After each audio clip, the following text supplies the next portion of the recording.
Okay.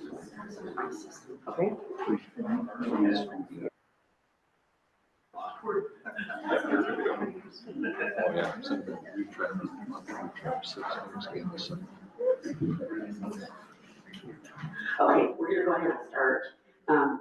Little technical difficulties for a second.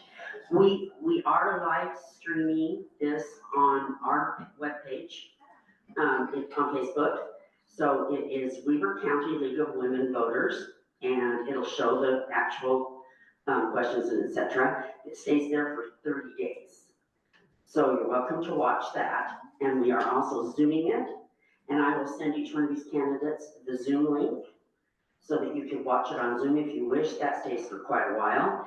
And just to ask one of them, and it'll be in their mailbox or their email box. I'm Terry McCullough. I'm the president of Weber County League of Women Voters. And I have here with me my trustworthy assistants, Denise Green and Jane Martin.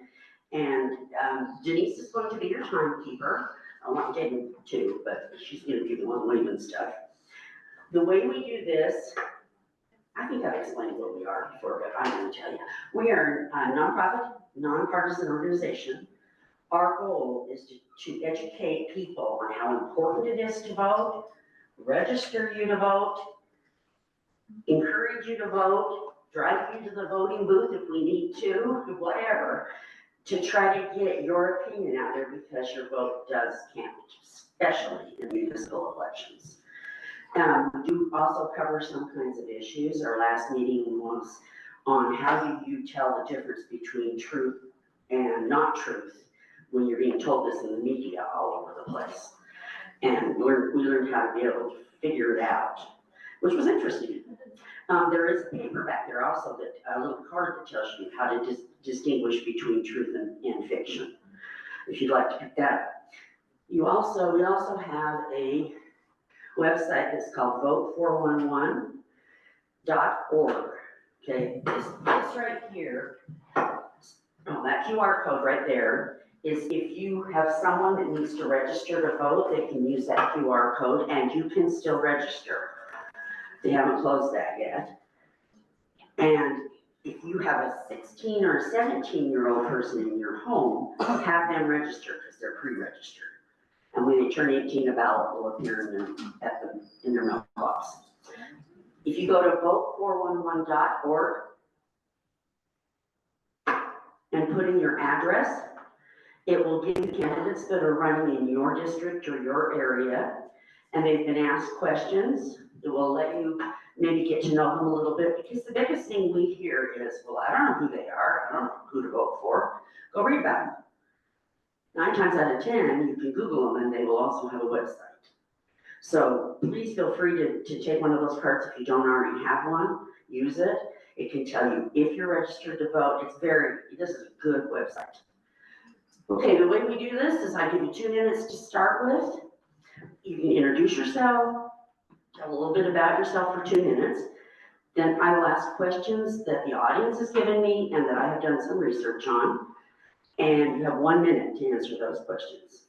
And then at the end, you have 1.5 minutes to tell all these people why you are the best candidate for the job. Okay? We are missing Larry Robledo. He, at Little Buckers in Alaska. He had a family trip that had been planned forever. And I did get a picture of the sunset there from him. And it's very pretty. But it's not that he didn't want to come. It's his anniversary, so he's had a plan for a long time. You know how, it was his 50th, wasn't it? 45th? Yes. I'm going to Alaska. I'm not married, but I don't need an anniversary. I'm just going to Alaska. Okay, I'm glad you know. And I just never heard from Matt Kills. So that's why he's not here. Okay, we're going to go ahead and start.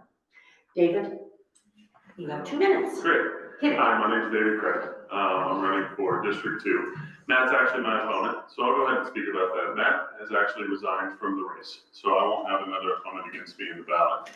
But I felt that it was very important that I still get out here, get to talk to y'all, answer any questions that you have. I don't want to feel like I just was a shoo-in for the election. I want to make sure that you understand that I'm here to answer your questions. I'm here to serve all of Weber. Matt very graciously bowed out. He had some health issues that he was dealing with, and he's made that public. So I wish him luck. I thank him for everything that he did. But I do have a little bit of background in city council, served in local governments before, executive in business. And so I'm excited to bring the skills and the things that I've learned over time to this city. Very excited to be able to move some things forward. I've had a chance to meet with during Tomato Days and after the parade. And many people have come over to the house. As I've mentioned before, I believe in front porch politics. I got 2 rocking chairs sitting on my front porch. Come on by. Let's have a conversation. If you want to talk about anything, I welcome you to be. I'm right off of 4,000. So very excited to serve the city of Hooper. And while Matt, like I said, resigned the race, still going to take his advisement on ideas that he had and things he wanted to get involved in, as well as the other citizens in District 2 and beyond. So thank you. I'm excited you came out to support us, and look forward to getting to know you a little bit more.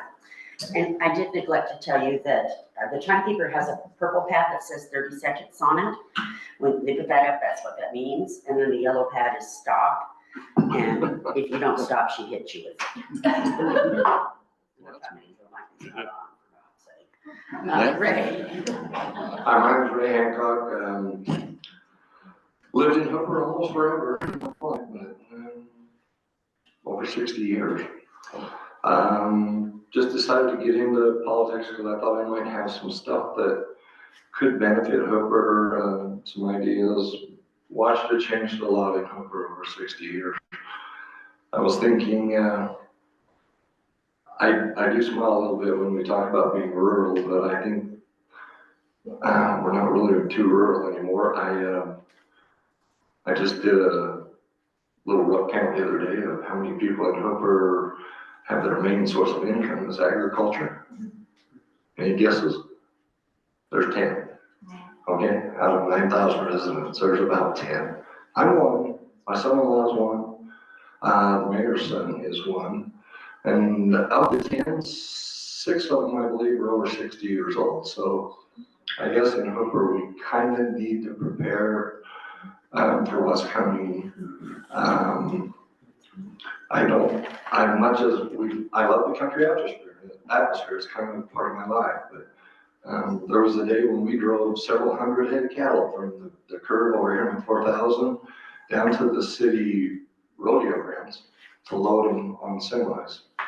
Can you imagine if I tried to do that today, coming down the road with several hundred head of cattle? That would not work. So anyway, that lifestyle is winding down, and I think we need to adjust and prepare for it and make our future out here in Hooper something that we're proactive to do instead of reactive, because things are going to change, and whether we like it or not, we can't stop it. So that's kind of where I'm at.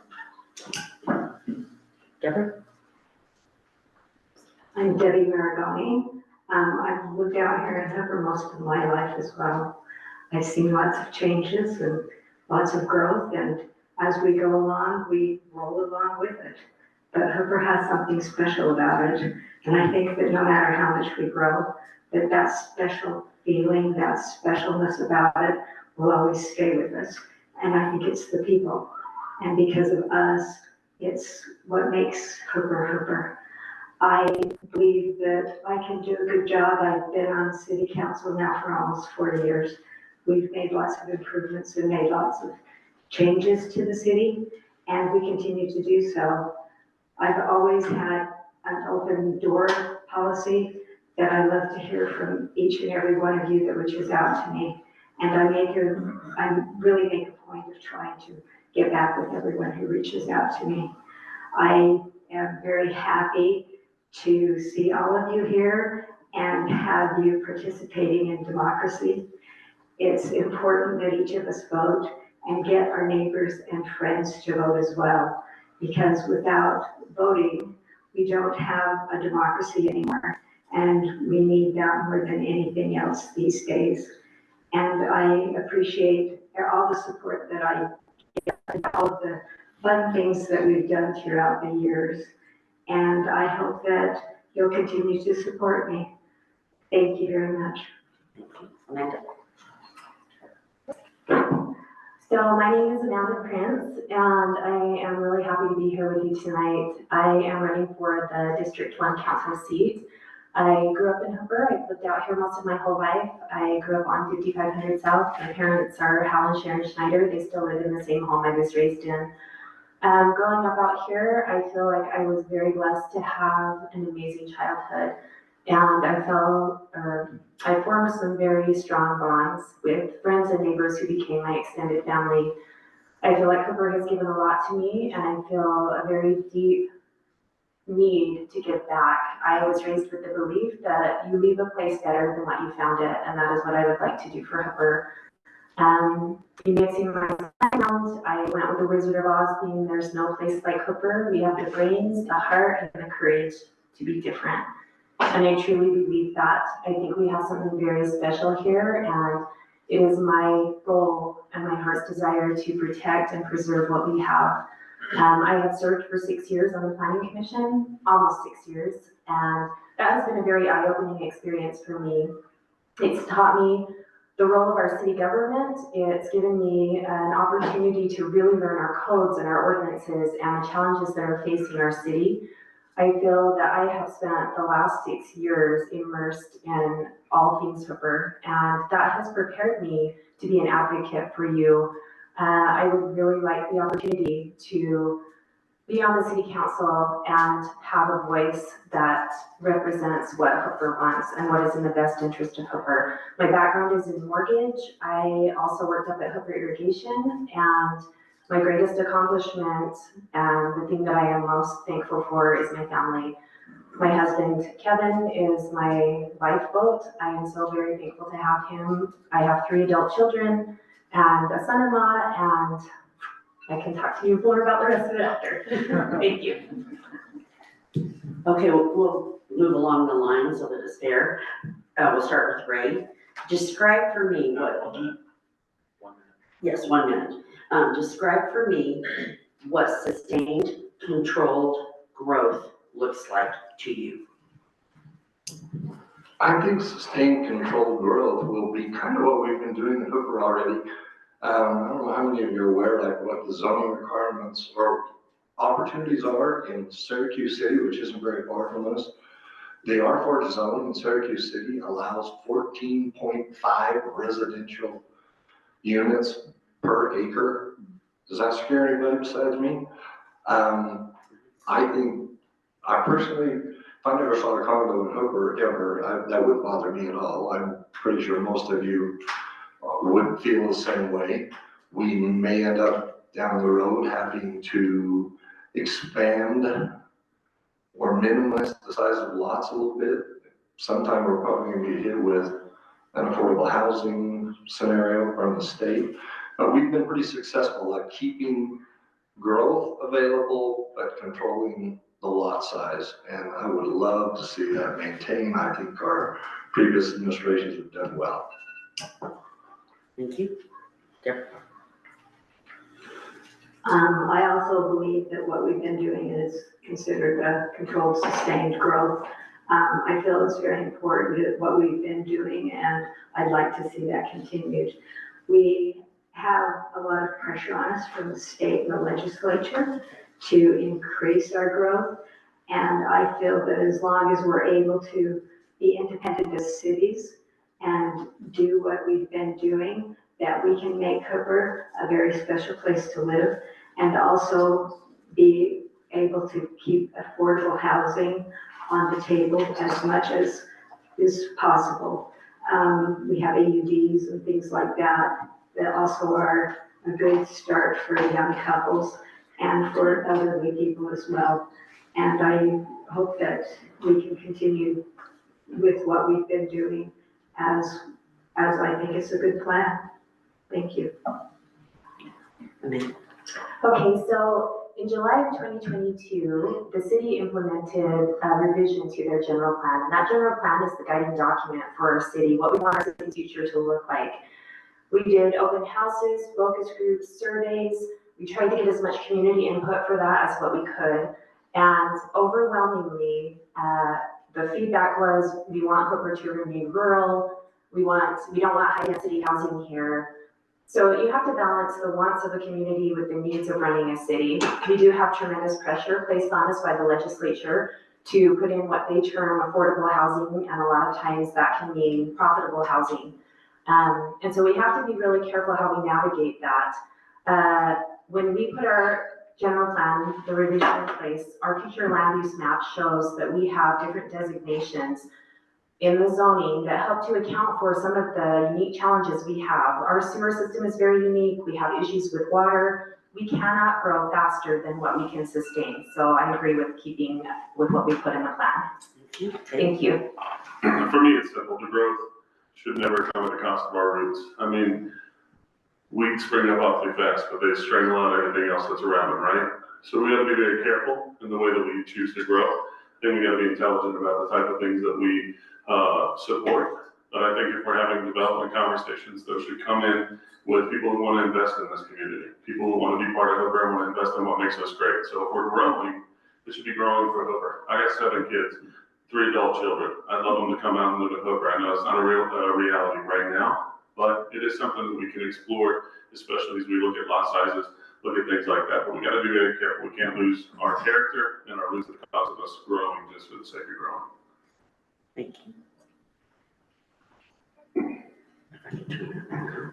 Okay, if elected, and we'll start with you, Deborah.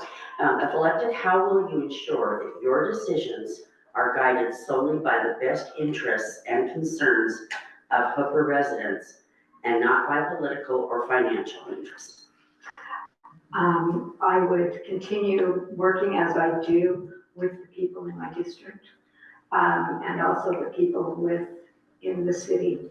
I reach out to not only District 3, but I reach out to citizens within Hooper City. I have never had any financial gains or any aspirations to have anything come of my time within the city, and I don't see me doing that in the future. I just want what's best for Hooper, and I think that that's most necessary for someone sitting on the city council to be more invested in Hooper than they are in anything else. Thank you. So it's very important for me to run on transparency and to live my life in a way that you feel that you can talk to me and that I will be responsive and I will be engaged in what the citizens in this community want. First and foremost, anybody that sits in one of those council seats needs to remember the people that put them there, that put the public trust in them to represent them. And so to me, a lot of that has to do with being available. I have made a goal to try and get as many emails, phone numbers, so that I can be engaged with the community. If there's a concern that comes up on an agenda, I feel like you need to be aware of that. It's very difficult to represent somebody if you don't know what they want. And there should never be anything, whether it's your ego, your own personal interests, financial gain that could be coming, that should take the place of the people that you're representing. And that's something that I will strive to do if I'm elected. Well, like my dad would say, I got no dog in that race. I don't stand to gain anything other than serving this community. So as far as I'm concerned, I'd be in favor of us even passing ordinances that prevent anybody that serves in this community from benefiting for the next 5 years after they're elected. I don't think that there should be any opportunity for you to sit on this seat and have it benefit you financially at the back of Hooper's expense. Interestingly enough, since the primary elections, I've been approached by 2 or 3 associations in northern Utah that wanted to have formats with me, and I respectfully declined those because along with it, I'm assuming there was going to be some request for whatever. I'm pretty much the same, and I think most of us are, that we're kind of independently financed. In fact, you guys are all kind of helping finance my campaign if you beat me, because I grow cows. So thank you. I just think that we need to, a lot of what David said, maintain the integrity and do what we think the representative needs are of our individual districts as well as the city overall. you know, if it's good for one district, it's probably gonna be good for the whole city, and I think the majority of people will follow that. Thank you. Okay, Amanda. Growth is coming regardless of how you want to stop it. Is your infrastructure currently able to handle the growth that is projected to come to Hooper? So I would say no. We definitely, our sewer is very unique. My understanding is it's the only sewer like this west of the Mississippi. It's aging. There are parts that need to be replaced. There are not a lot of people trained on the sewer. If you look at your property tax statement, you'll notice that there's a very small sliver that comes to Hooper City. But those funds were earmarked to go to the cemetery in Hooper Park before we took them under our umbrella. So really, we're not getting anything as far as a financial benefit from homes. Building more homes in the city is more cost to the city. And we can't do that unless we can sustain that. That would either mean an increase in the property tax or some commercial revenue that would help us to update and be prepared to take care of some of that infrastructure. And that's something that I don't believe we are currently prepared to do. We need to be forward thinking as far as that goes.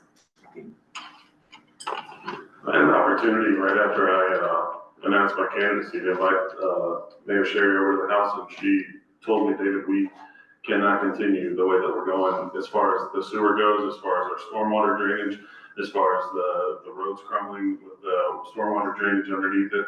And we just have to find a way to make something impact positively the city of Hooper. And if we're going to continue to put houses and more strain on the infrastructure, then we're going to need to find a way to supplement that. And so I would say no, based on what our current leadership has told us, we don't have the infrastructure support to be able to sustain it the way that we're going.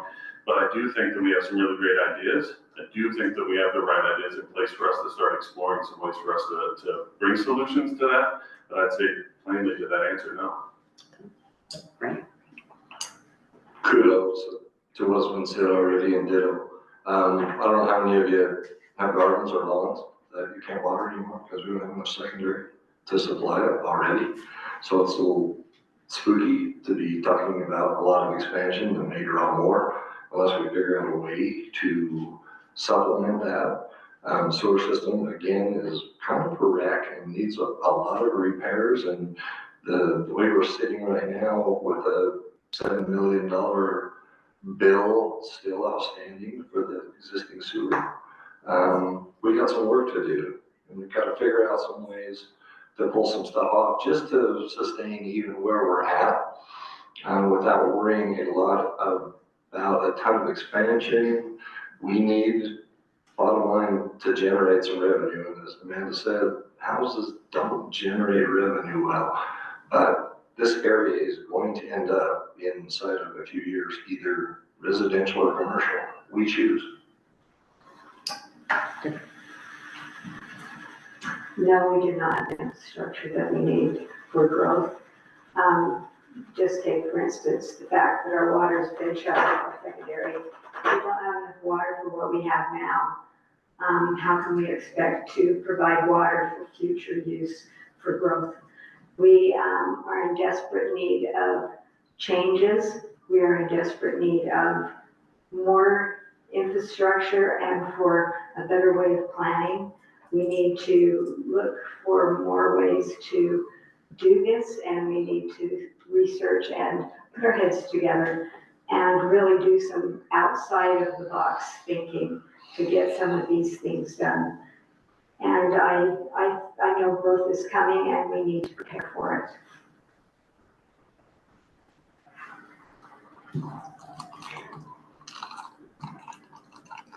That's my question. Oh, it has been, I don't know the word, it's been said that some of the there have been some ordinance violations that have occurred at times. What is the correct procedure to change or reject an ordinance if need be prior to actually approving it? What do you do to get an ordinance changed? What's your process? Who's up? David. David? Is it me? Well, first of all, we shouldn't be having closed door meetings. We need to talk about these things publicly so that the city understands what's going on transparently. So if there's an ordinance that's currently on the books, it should be within policy that we're not having meetings without a quorum, you know, or if we're having meetings with a quorum that are happening publicly for everybody to see. So if we're gonna change an ordinance, we should be doing it here publicly. We can do those conversations at work meetings, and then we can have them publicly in city council meetings. But first, that's the beauty of a council, right? A council is a collective group of individuals who get an opportunity to share what they've experienced and talk about things that they've experienced. So if we have an ordinance that is outdated or doesn't make sense, or we want to change it, we should be able to discuss that collectively. We also have our city attorneys who can protect us, the liabilities and the legal issues that we may run into. So we need to counsel with them and make sure that they're informing us on our decisions as we're voting collectively on those things. But it should be done publicly. Everybody should have transparency into what we're doing and how we're changing things. Yeah, I think, I would like to see us have, and I'm not sure what the method will be, of putting stuff that is coming before the city out to the public a little better, either through the newsletter or through the websites and social media. One difficulty we have is there's a lot of people that don't participate in social media, so they don't know what's coming before the city. But I would love to find a way to get that out and get it publicized more so that we can get input. Because as David has said, you know, we need that input. Our job is to represent the people of the city, not to decide what the city needs. And that's why we're here, is to listen to what is being brought forth. Now, that doesn't mean that a loud minority needs to run the city. We need a majority to run the city. If that's 51%, that's the way we go. We need that exposure, basically. When we have an ordinance that is out of date or something that needs to be replaced, we usually talk about it around work meeting, which are open to the public. We decide what needs to be done and we work on it as a city council. We then take this to our attorney, who looks at it for any problems that might come of it legally or in any other way, to make sure that we are covered. And then it comes to the council for a vote that are all done in public. All of our ordinances are done in public so that all are able to listen to them, see what's going on with them, and understand what's being changed or done with those city ordinances. And that's the proper way that we have done that, and that's the way that we have continued doing this. So I'm a firm believer that if we have ordinances and laws in place, we need to uphold those. And sometimes you'll come across an ordinance or a law that is not in the best interest of the city. And that's where your city council comes in. They're the legislative body for the city. And as has been mentioned, there's dialogue that happens in an open forum. And a lot of times we have public comments so that you can participate in that process. If I were elected, that would be something that I would hope you would feel like you could contact me and let me know some of the concerns. Maybe there's something going on that you feel like needs to be fixed, and that would require an ordinance change. As a voice for you, I would be able to go to the council, we would be able to discuss that, and then as mentioned, the city attorneys will help guide us through that process to make sure that we don't have any laws that are stepping over state laws, because the city cannot supersede the state. And so, but it's a neat process, and we do have some say, so. Okay, last time I was here, there was a talk of a Smith's, right? Okay, now I'm reading about a thing called Terra Strata. Same. Same thing. Is that, are you talking the Smith's Pavilion where there's a lot of different businesses in there? Okay, I didn't know what was going on with that. Do you agree with that proposal? And what do you picture it to be like? I guess I'm not. So, bottom line here, we have a proposal from Smith's to put a store in. I'm pretty sure everybody's aware of that. I don't know that we have to have Smith's, but I believe we have to have something. We need a big enough entity in there to draw in some small businesses. I know there's some property owners in the area around that particular project that are interested, and they are already in the commercial zoning area, that would be interested in bringing in restaurants, a few things like that, smaller stuff. But we gotta have something to get them here. And right now, the only thing we got on the table that I know of is the Smiths, and that actually has been pulled at this time from what I've been told. So down the road, if we could find something that fits that better, but I don't know what that would be at this point in time. I have heard of nothing from anywhere that would be a anchor, so to speak, for commercial development.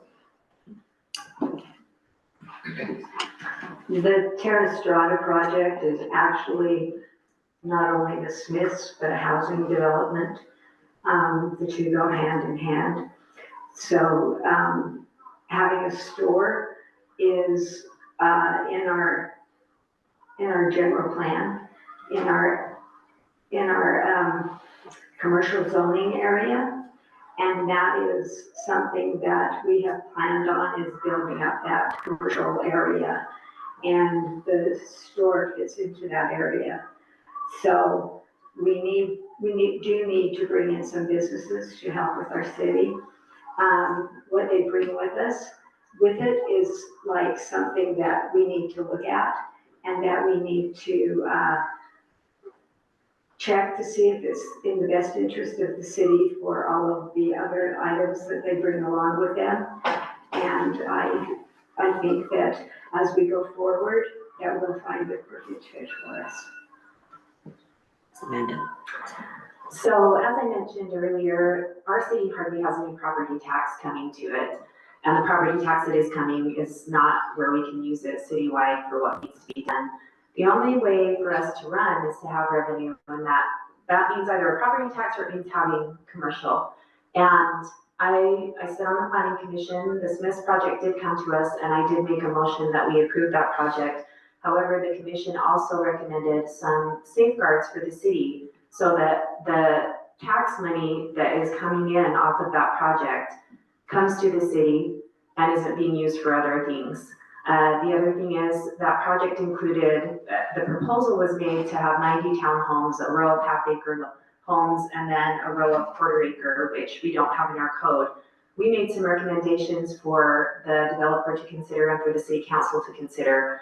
Yes, I'm in favor of commercial. We need revenue, but it has to be done the right way, and it has to be with Hooper's interest first, not the developer. Well, I mean, if the Terra Strata project has been pulled, then no, I'm not in favor of it because it don't exist. But what I will say is we should look at every project through that lens. I mean, it should be, is it in the best interest of Hooper? Is it gonna pay for its own infrastructure? Is it gonna put it on the backs of the Hooper residents? Is it gonna, fit our community, our rural feel in this community, or at least a measure of what we wanna feel there? But I will say some of the key components, and I've noticed it on social media and in these conversations about the Smiths Terra Strata project, is whether you're for or against it says a lot about individuals apparently, but what I think is the overall conversation is whether or not we want to use a CRA program. I don't know if we'll have an opportunity to talk about that. I know I only have a minute, but also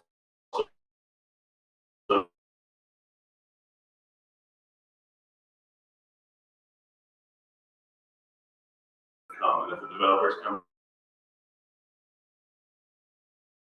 over and they want to help us grow, I'm all for it if they're willing and bring the commercial into Hooper in a way that supports the community. Okay, Debbie, good. What kind of commercial businesses would you like to bring into Hooper? I'd like to see a variety of businesses. I think we need something large as kind of a base store or something for a base item for us to have. I'd like to see smaller stores. I'd like to see restaurants. I'd like to see, other smaller stores, a bank, things like that to have along our way for our citizens to have more accessible to them instead of going on into rural areas, something like that. There's a lot of things that I've noticed in other cities that have been able to successfully move on, that would be a really good fit here for Hooper. But I do think that something a little larger for a base item would be a good place for us to start. And I think that we as a city could start looking and put ourselves out there and look for something to come into our town. So I agree. I think it would be great if we could be proactive and maybe try and court some of these businesses that we would like to see in Hooper, especially what the residents would like to see. I personally, my personal feelings, I feel that we could do something more creative than a grocery store. We have so many grocery stores located within a close proximity. Smith's happened to be the one that approached the city or approached the landowners and the city. And we do need the revenue, but I think, if we could get something else in that maybe fit our rural atmosphere a little bit better, that would be something that would be ideal. I would love to see something that's kind of interesting where people want to come here for that. I brought up before, I think there's a place called the Creamery or something like that up in North Ogden where they fly in waffle cones supposedly for their ice cream, and people will drive all the way up there for it because it's something unique. I think that Hooper has a really cool atmosphere here, and we could find some things that would complement that a little bit more than a grocery store. But if a grocery store is the only thing on the table, we need to consider it. So, The general plan had in it that we would like to develop a Main Street. And I think that that's one of the things that the citizens wanted, and that's what we all voted on, and that's what we put together in the general plan. It's something we should continue to explore. What makes Hooper Hooper, and how do people get to touch that, feel that, shop there, and be part of that is very important. I think that we could explore that. And then, as Rich mentioned, there's only 10 people doing agribusiness out here, but maybe that's because some of us can't afford that many acres. And so what about small agribusiness? What about roadside stands? What about boutique shops and things that people can make, tallow soaps and all of that stuff that I know our citizens are doing? A lot of this homesteading has become popular on social media, and people are coming out here to get these acre lots because they want to participate in that business. But we don't really have an infrastructure or ordinances that support or encourage that type of business. So how can we do that? These stay-at-home moms and opportunities for businesses to be started at home as well. The one thing that I know is going to be difficult, and like I said, I'm not, it doesn't have to be Smith's to suit my needs, but if we slap Smith's, I don't know what else aside at this point in time. Anybody know anybody that works for Buc-ee's or Trader Joe's or any of those kind of really cool places? Bring them on. Probably not going to happen, but hey, we entertain that in a heartbeat if we could get something like that. I just think that with the infrastructure that we have, and I know the people that live in that area are not excited about commercial, but that was designated commercial a long time ago by previous administrations with a lot of information digested, and it wasn't just willy-nilly put together. And 5500 South and a certain portion of 5500 West are already designated and started that way. We kind of need to work on getting it there. We have a couple people who expressed interest on putting restaurants and stuff in that area, but we gotta make it available to them. Okay, thank you. Name me or describe a time that you were challenged ethically. Sometime in your life that you were challenged ethically. well, I think that running for city council has been a big part of that. I've been out, I've knocked on a lot of doors. People ask me my views on things. It would be very easy to say what I think people want to hear, but I don't think that that would be ethically right. I believe your vote is a sacred thing, and I think you have a right to have an educated vote and to know what you're getting. And so, I remember growing up, my mom always told us the story of my grandpa walking to the grocery store, and it was quite a distance away. And when he walked back home, he realized he was given a nickel too much change. And he turned right around and went back to that store to return that.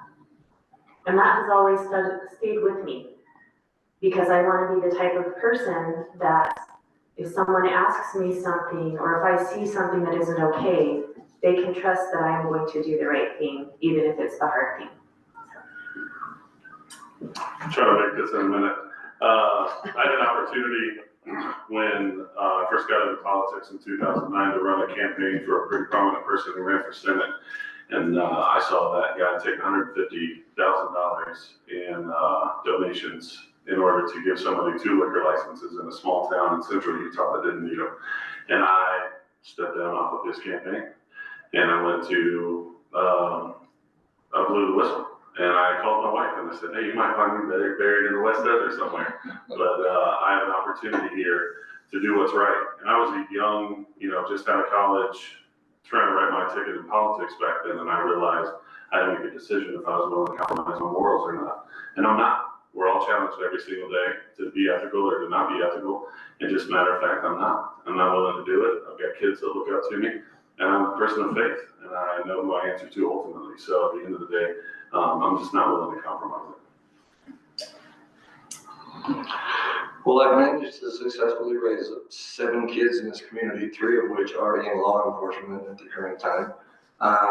So I think within our family, we're pretty law-abiding, enforcing people. I actually, as I said before, I've been approached by a couple of associations already relative to my campaign, and I just chose not to even entertain that. I don't know exactly what they wanted. They just wanted a forum to talk, but that didn't feel comfortable. I didn't want to feel like I would have any obligation to anybody else but the residents of Hooper and the people in my district, and again to the other people residing around us. So the opportunities come all the time for us to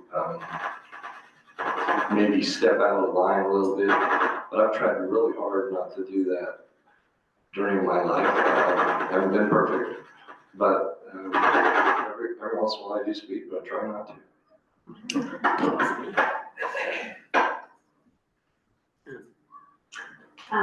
One time I was ethically challenged during my previous job. An incident happened that I knew the truth about and was asked to sign off on a different story. It would have been much easier and a lot less heartache if I would have just went along with what they wanted me to do. But I couldn't do that and sleep with myself and look myself in the mirror if I did. So I called it out and went through a lot of pain and trouble because of my choice that I did that day. But it all worked out in the end, and the problem was sought out and corrected, and because of that, many changes were made, and all for the better. And it ended up being a good choice in the end, even though at the beginning it was difficult to go through. That's the secret into your life. The first had problems and with some communication skills, getting along with the city council, the mayor, decisions are being made. How do you plan? Because you're not gonna go anywhere if you don't get along with people. And how do you plan to be able to communicate with other council members and the mayor? Because if I'm reading it correctly in the, when I Google it, if I'm reading it correctly, you're pressing onward and moving forward. So how are you going to fix that and make that so that this is a cohesive group? What do you think should be done? Who's it going to? Is it me? Yes. All right. First, you got to give people a measure of grace. It's very important. We all have bad days, we all have good days, but at the end of the day, we also got to stand accountable to the people that we're accountable to. And in this position, we're accountable to the citizens. So I think you have to have open communication, honest communication, stand by what you say. I think the more open meetings, less closed door meetings are going to be beneficial to that. That way nobody's, talking out of both sides of their mouth, and we get an opportunity to just be straight up about everything we do.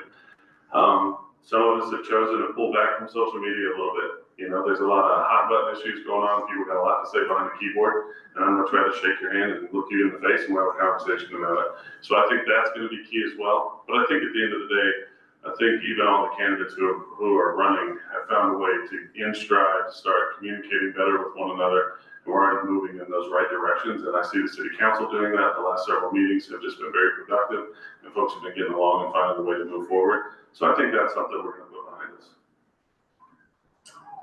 And I agree a lot with what David just said. Of course, getting along with him, I'm just gonna invite him to bring his horse when we chase cows, so me and him will get along fine. I totally agree with the fact that recently things have calmed down. I think I'm a lot more happy with the social media posts that we've had lately and stuff, and the things that have come before the city council as it stands now. Had a lot of unanimous votes without a lot of fighting and problems, and that's cool. And we just want to be able to, I think, maintain that within the community, just to tone down the rhetoric and you know, we've had some kind of funny conversations about, oh, everybody in Hoover used to wave. I still do. If you drive by my house, I'm gonna wave at you. I don't know if I know you or not, but there are a lot of people out here to do that. We love to maintain that attitude and atmosphere out here, because some of the old guys that walk the road, like Max Simpson, ain't gonna be around much longer, so somebody else can take that over. If you're in your yard, somebody drives by, just be social.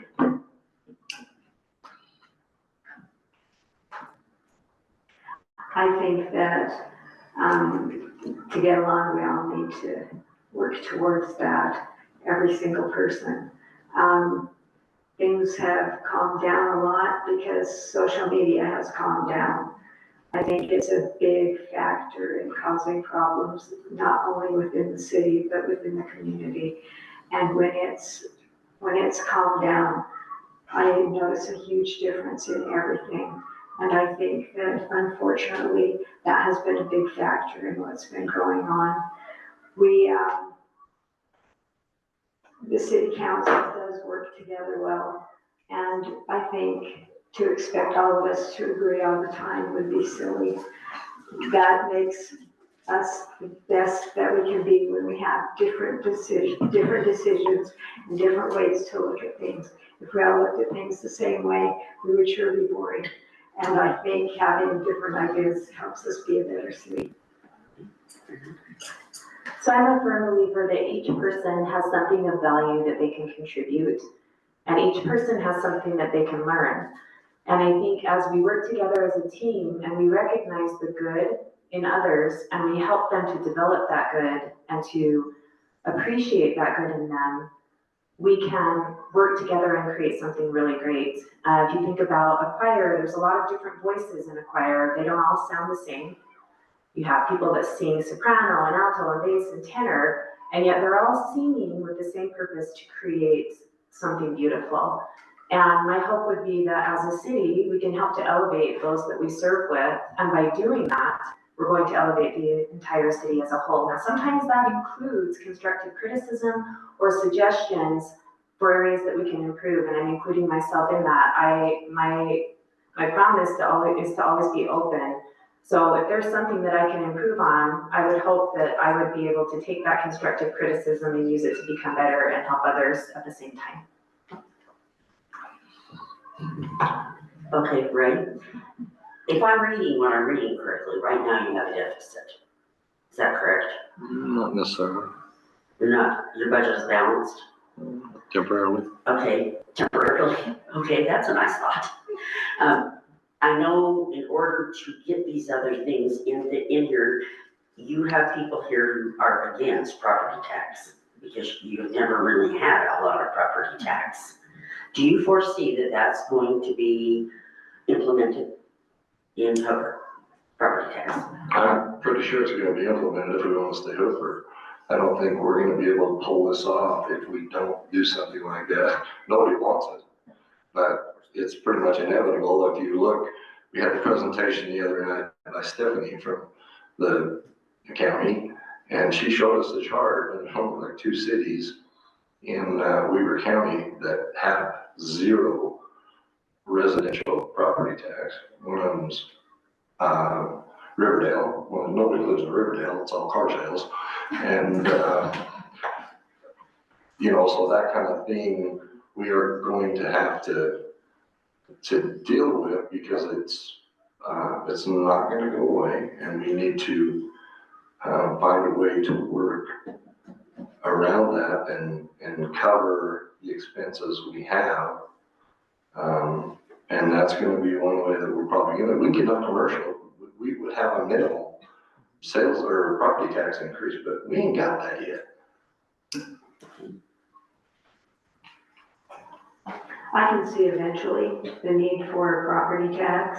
As it stands now, I received a letter from our auditor telling us that we were doing fine. And as long as we can stay that way, I think that we need to look at other ways and means to work on things. I think we can be a little more frugal. I think that we can look at things maybe to spend a little more wisely, or do some things like that to stave off property tax. But I do see, unfortunately, that within the future, we will at some point have to put in some type of a property tax. I don't think that we would have to start with something big, but maybe something small, just to help us get along. But I would hope that that day would not be very soon. So we started off talking about sustainability, and that's really the key word. If we continue to bring in more and more residential growth, it will be inevitable that we will need to have a property tax unless we have enough commercial. But even with commercial, if we don't do that correctly, if we're not wise about how we implement that, we will also end up having a property tax, probably a bigger one than we would if we hadn't brought in the commercial, if it's not done correctly. And so we just have to be very careful about how we proceed and make sure that we're making decisions based off of sound reasoning and data, not fear, not any other type of agenda or motive. We need to make sure that we're keeping Hooper first and foremost, and we're not being influenced by outside entities that are putting a lot of pressure on us to put in more and more housing and higher density housing. That is not going to benefit our city. It will not help us financially. We might get some good people, but it's not going to benefit our city financially if we do that. If somebody proposes a property tax, I'm gonna ask them what for. I mean, it just doesn't make sense to me that we wanna add taxes to our citizens if we can find a better way to do it. If we can get a commercial, opportunity, or if we can look at our growth. I mean, I agree with what everyone said here as far as, we put in more housing. Well, those developers should be investing in this community. Those people who are putting in the housing should be offsetting that type of development. We shouldn't get more housing at the burden of the people who live here today just to add more burden onto the infrastructure. There are development agreements that allow us to say, hey, you gotta pay if you're gonna put more strain on our sewer. You gotta help us invest. We want another park. Whatever it is we need to do, we should be working with developers smartly to get them to invest in the communities they're building. They're making a lot of money, and we shouldn't be raising property taxes or adding property taxes just to support more people coming out here.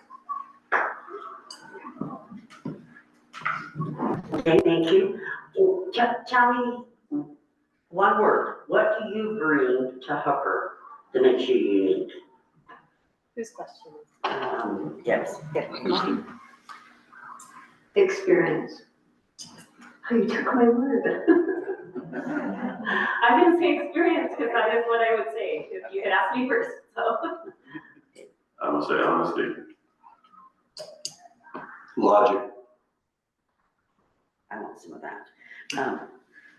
Tell me, or tell us, I guess is the way to say that. What does transparency mean to you? And that is Amanda. So I had the opportunity last week to attend a leadership summit, and they had some really great speakers. And one of the speakers focused his presentation on trust. Trust is at the root question of every question is, can I trust you? When you think about your credit score, when you think about lending, when you think about somebody you hire to work on your car, that is the root question, can I trust you? And to me, being transparent means that I'm going to give you the same answer, whether it's here in front of all of these people, whether we're talking in private. I want you to be able to look at me and know that my actions match what I'm telling you right now. And trust is not something that is stated, it's something that is earned. And I think the best way to create transparency is to make yourself available to have open and honest communication, to follow through, to be consistent, so that people realize what your character is and they don't have to question what you're doing behind closed doors.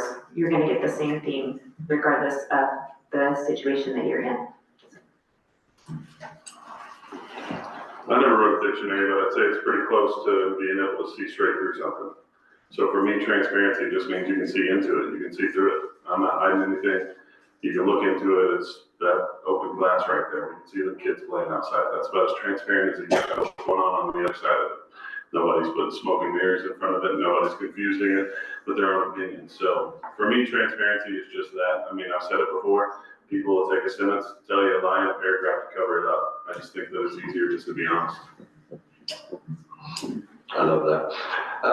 I think we just need, as a city council, to make a little more effort and get stuff out. I don't know how many of you have known some of the things that have happened in the past, and I'm not blaming the city council for that. Part of it falls on us. There's been issues that have come before the city that I didn't bother to find out what was going on. So I would encourage, as a city council, that we get more information out. It's going to be difficult to do because a lot of people don't want to listen. But I think it's to be consistent. I love David's comment about front porch politics. My front porch ain't that big, so we can't do that on my place. But I would love to have conversations with people and find out what they think. And that helps me to vote and do what I think the people in the city need and want. And that's kind of why we're here, is to represent you guys. So let's pursue that. Transparency is just that. It's a see-through thing. It means that what I do is what I'm going to do. That what I say is what I'm going to do. That what you see is what you see. If there's nothing that is out there that you don't know about. And anything that you want to know about can be shown to you. Nothing is to be hidden. That all things are available to you. That's what transparency means. And there should always be transparency in government. And it should always be available to every citizen, anything that you want, because that's how democracies run, and that's how our city should run. I think that started with. Oh, yes, it did. I'm going, come on. I'll go again. Now my mind just left me.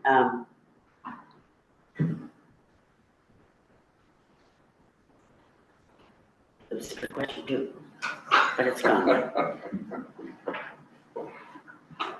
Oh, name me one creative thing that you think should be implemented to make sure that all citizens have the opportunity to be heard. David? So I believe that all voting records, the way things are done, it shouldn't just be housed in the minutes. There should be a page, whether it's a newsletter or whatever on the website, to show the top issues, how every council person voted, and exactly what the outcome of that was, so that somebody can get in and get a quick snippet of what that last meeting brought to fruition, even if it's just a small update. It's kind of hard to get in there and find the minutes and know exactly what was said before and if they didn't get uploaded. So I think we should just have transparent voting records in everything we're doing. Okay. I'd love to extend that and get it put out ahead of time, because it's hard for the public to come in and know what's going on, or to give your opinion on something when you don't know what's going on. So you can go back and check voting records and find out what people voted on. But I would love to get that information out ahead of time, even through a newsletter, as David said, or through social media for those that use it far in advance. That would mandate, though, that however, when we are going to put something on the agenda, that we plan it in advance so that you, as the public, will know what's coming down the pipe, because stuff comes down the pipe sometimes, I think, that we don't know. And I think that happens in a lot of places. I think we could be kind of proactive and use the newsletter to get information posted in advance, and through social media get stuff posted in advance. Then you can give input on something. You can always go back and check and see what people voted on, but you can't get much input if you don't know what's coming. Some of those ideas have been implemented in our newsletter, and you can find our voting records on our newsletter. You just have to look for the agendas, and it states everyone that has voted and what they voted on, just for a quick update there. As far as my idea, I would like to have, I would like to have more newsletters so that people are kept better informed and maybe have citizens send in questions each month that are answered by whoever they ask them to be answered by. That this type of open communication could be on a monthly basis so that citizens could feel like they are part of the monthly newsletter and that their ideas or their questions could be brought up front and that they would be part of our monthly newsletter. So there are some things in place already where people can sign up through the state to get notifications when those agendas are posted. The city posts our agendas onto the city website, but I think people, as I've gone out visiting with people, there's a lot of people that just, they aren't on social media, they don't use the internet very often. And I think that me personally, I've set the goal as I communicated with people that I would take personal responsibility if we have things coming up on our agenda that are going to affect the people living in my district. I'm going to be proactive and reach out to them and let them know, this is what's coming up. What are your views on this? Tell me what you think so that I can make an educated vote and be representative of the people in our district. And then give them an update, send out an update afterwards and let them know what's going on. People want to be involved, but life is so busy and they're pulled in so many different directions that they often have a really hard time getting to the meetings. And so it's important that we elect people that will be an advocate and truly represent what you want. Thank you. Last question. I've visited quite a few, that's my goal, is to go to a lot of different city council meetings in Weber County to see how they're handled, what happens. What I see consistently in all of the ones I've been to, they have public input, but it's like no one's listening. Someone stands up and says whatever they have to say, no follow-up, no nothing. What could you do to better your 3 minutes, 2 minutes, whatever you use for public input? That's a difficult thing to do because you don't have a lot of time to digest the stuff that comes up and those kind of things. Public input is important, but again, it'd be nice to know ahead of time what people wanted. And unfortunately, in our society, sometimes we have a loud minority and a kind of silent majority. I think that's pretty well countrywide, but I would really like to have people be able to approach any of us and bring forth whatever ideas they had and have the communication between us to discuss anything that comes up. Anybody that's got a better light bulb or a better mousetrap, I'd love to hear about it. I don't care who it comes from. I think it should be brought in front of the city council from anybody that hears anything from somebody in the city so that we can digest it. I would love to see us be able to agree to disagree and move on from there. During the public hearing time that we have during our meetings, I think it would be a really good idea if instead of them just speaking, if we went ahead and took their names like we do and follow up with them. Oftentimes we don't, and I think that's why they feel that no one is listening to them. And I know that there are some people with very urgent things that there are mentioned that we do get followed up with, but I think on an overall basis that everyone who comes forward should have a follow-up call or a follow-up visit with them about what they felt was important enough to bring to us. So I've heard this concern expressed quite often that people don't listen. We come to the meetings and they just don't care. And I think a big part of that is educating the public so that they understand the process of how something works. I've mentioned this before with some of the people I've talked to, but in the planning commission, we'll have someone come in and say, I want to build a big pole barn in my backyard. And so all of the residents within a certain vicinity are made aware of that, and then they can come into a public hearing and comment. And sometimes you'll get people that come in and say, well, we don't want this because it's going to block our view of the mountains.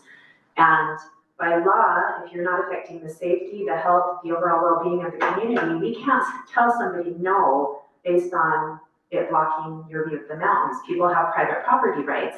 I've had several situations where I've had residents that have been very upset and very heated, and just having a conversation with them and educating them about the process and the laws that we are bound by goes a really long way in diffusing that situation. And oftentimes you get a lot of appreciation, and you have an advocate and somebody that starts participating more in the process because they feel like they understand it and they're heard. So I think education is key to that. Two things, I'll try to be quick. One, we live in a democratic republic. The opportunity is initially voting for who you're gonna have represent you. That's gonna be key. You gotta make sure the person that is representing you is at least aligned somewhat with the ideas that you have, because they're gonna be voting on things that you won't be able to vote. You can't put everything to a ballot to the citizens to get it approved all the time. And our founding fathers knew that, and so they set our government up in the way that they did for that reason. That being said, just kind of beating a dead horse with it. Come sit down on my front porch, let's talk about it. The comments during a meeting, unless there's some huge swaying information we didn't have before, may not necessarily be able to sway the vote once they're on the agenda. When we have public hearings, come attend those and talk to people. Come talk to me one-on-one. I would love to hear your ideas. I'll solicit your ideas. I'll be reaching out to you in my district when big key things are coming up. But also, vote for the people you want, because they're gonna be the ones voting for the things that are gonna affect you. Okay, so we're at Debbie, right? Yes. Okay, and you have a minute and a half now to convince everyone in this room how wonderful you are and why we should vote for you. Well, I bring a lot of experience to the table. My previous job as a paramedic, I had to make split-second decisions and stay cool under pressure. I worked with dozens of different kinds of people, and I was always able to get along with everyone. As a supervisor, I am proud to say that I had a happy crew throughout my career, and we never had any problems. It's unwise to think that everyone's always going to think the same way, but I found that through negotiation and compromise, we always came up with a good way to work things out.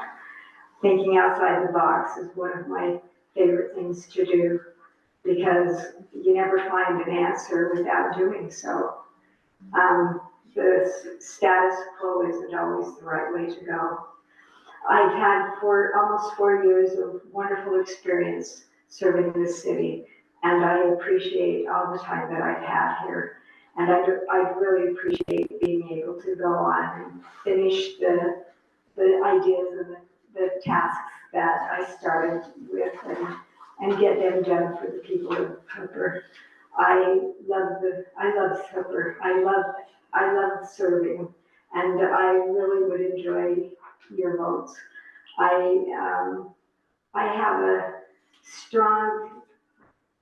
have a strong feeling that we can make things work.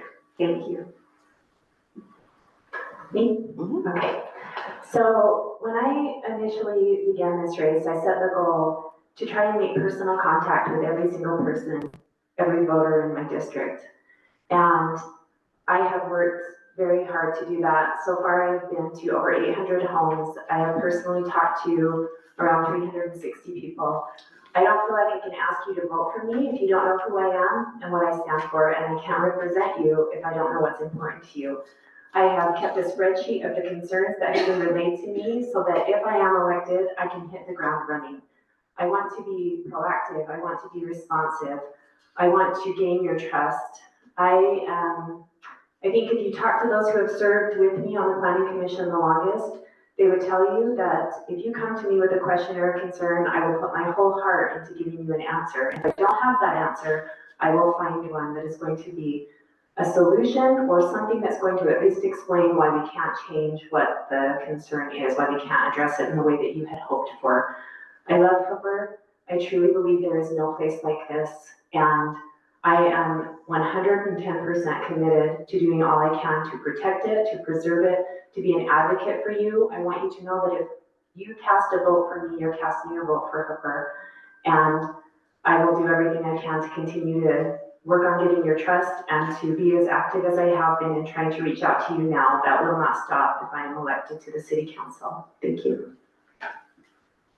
Most valuable thing I can give you is my word, and one of the most honorable things you can give me is your vote. And so I recognize that with my opponent stepping out of the race, that doesn't give the citizens in District 2 an opportunity to have an alternative to me.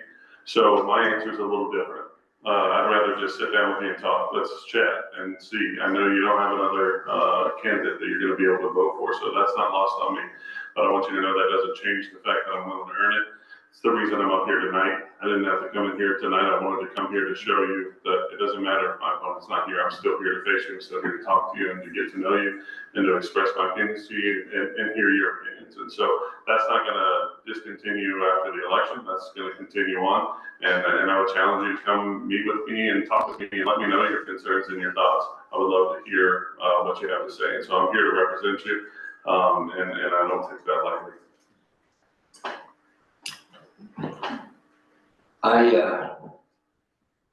I've watched a lot of change out here, and a lot of it's been really good, and some of it hasn't been so good. But I think I have a pretty good feel for where the residents of Hooper want to go. I've spent a great deal of time, even since I decided to run, researching stuff, found out quite a lot of information.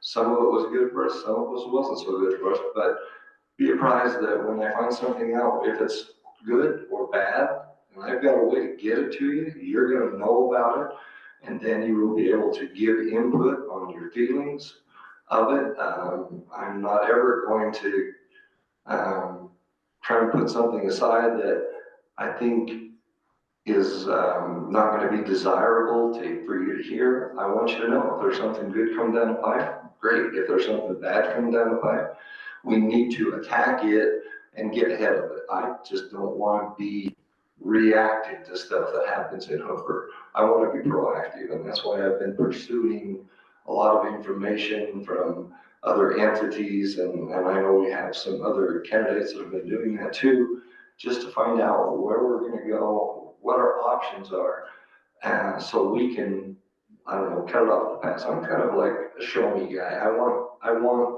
stuff to be brought to me that makes sense, logic, common sense, that kind of stuff weighs big with me. Okay, thank you. I appreciate you coming. And these people have their life on the line right on the table in front of you. So they deserve a round of applause for having you don't have to wait.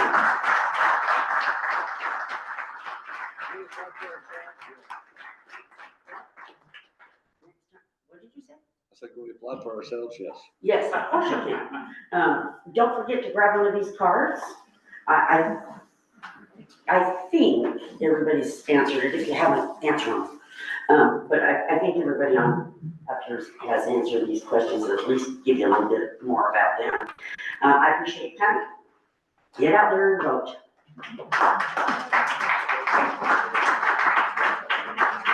Rock and roll, bro. Yeah.